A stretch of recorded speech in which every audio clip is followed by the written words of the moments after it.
ইমাম আহমদ ইবনে হাম্বল তাকায়া দেখতে আছে যুবক রুটি ভাজে আর পরে আস্তাগফিরুল্লাহ। কাস্টমার দোকানে ঢুকতেছে, পড়তেছে আস্তাগফিরুল্লাহ, রুটি খাচ্ছে পরে আস্তাগফিরুল্লাহ। কাস্টমার টাকা দেয়, টাকা ক্যাশ বাক্সে ঢুকায় পরে আস্তাগফিরুল্লাহ। ইমাম আহমদ ইবনে হাম্বল আশ্চর্য হয়ে গেলেন, কৌতূহল বশত প্রশ্ন করলেন, এটা কোন তসবিহ খালি আস্তাগফিরুল্লাহই পড়ে? এই যুবক, কি পড়ো রে ভাই? ভাই পড়ি আস্তাগফিরুল্লাহ, রব তুমি আমারে ক্ষমা কইরা দাও। এটা পয়রা তুমি কতটুকু লাভবান হয়েছো? যুবক বলতে আছে, মুরব্বি শুনে নেন, আল্লাহ রাব্বুল আলামিন এই ইস্তিগফারের বরকতে আমার প্রত্যেকটা দোয়া কবুল করে নিয়েছে। আরো আস্তে বাইতে গিয়ে কল সুবহানাল্লাহ। আপনি কি মনে করছেন সব দোয়া কবুল?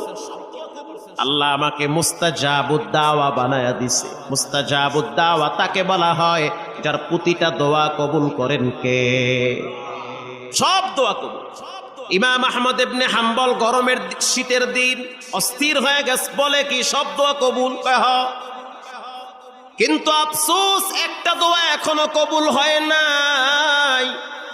কি সেই দোয়া? বলে আমার আব্বার মুখে শুনছি, যুগের শ্রেষ্ঠ আলেম ইমাম আহমদ ইবনে হাম্বল। আমার মনটা চায় যদি একবার তার সাথে সাক্ষাৎ করতে পারতাম, আমার দিলটা ঠান্ডা হয়ে যেত।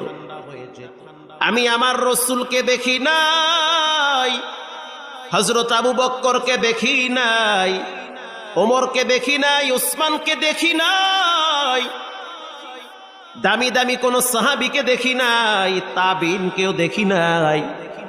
তবে আব্বার মুখে শুনছি যুগের শ্রেষ্ঠ আলেম ইমাম আহমদ ইবনে হাম্বল নাকি শ্রেষ্ঠ আলেম, শ্রেষ্ঠ বুজুর্গ। যদি একবার তারে পাইতাম, হাতের সাথে হাতটা লাগাইয়া মুসাফা করতাম।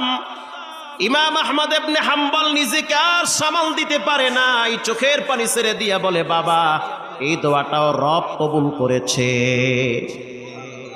তাকে খুঁজতে হবে না, তিনি তোমার চুলার কিনারায় দাঁড়িয়ে আছে।